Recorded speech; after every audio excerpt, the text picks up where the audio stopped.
ক্ষুদিরাম, তোমার নাম রেখেছিল কে?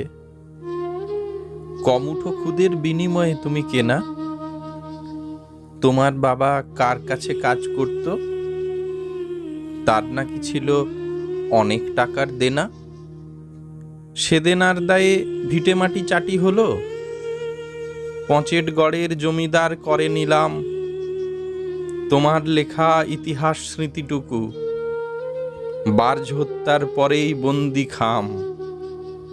যে দারোগা তোমায় করেছিল গ্রেপ্তার, সে নাকি প্রায়শ্চিত্ত করেছে গুলিতে। তোমার আত্মা ভর করেছিল কাকে? দিদি অপরূপার ছিল যে অনেক ঝুলিতে। তোমার বয়স তখন সবেতে 5। লক্ষ্মীপ্রিয়া তোমাকে ছেড়েই স্বর্গে। বছর ঘুরল তবু যেন ঘুরল না। ত্রৈলোক্যনাথ তোমায় গেলেন ছেড়ে। দিদি ছিল বলে বেঁচে গিয়েছিলে তুমি। অসহায় বুকে জ্বাললে আগুন।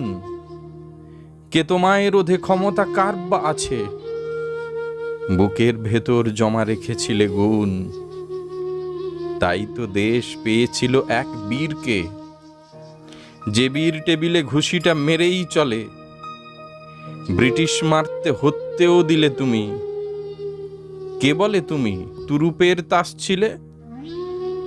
হাতে বন্দুক বোমা ভরে রেখে ঝুলিতে। অজানার দিকে দিয়েছিলে শেষ হাঁটা। ফিরতে দিল না জন্মভূমির দেশেতে। তোমাকে মারল দেশদ্রোহীর কাঁটা। অনেকে বলছে তুমি ছিলে উজবুক। স্বাধীনতা কি তুমি নাকি বোঝনি? শুনেছে তারা বিচার চলার সময় ভরা আদালতে তোমার মুখের বাণী। আসবে বলে কই এলে আর খুদি?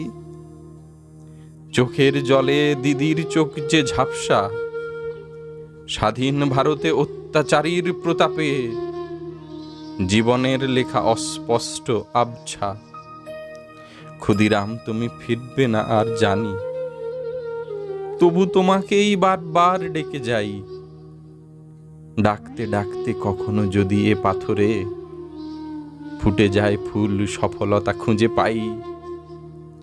দিদি না থাকলে ভাই জাগতো কি আর? সেই দিদি কই মায়ের মতন হবে?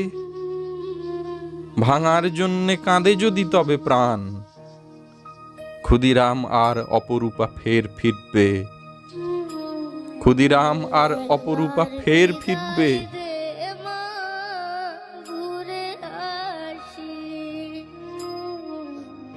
একবার বিদায়।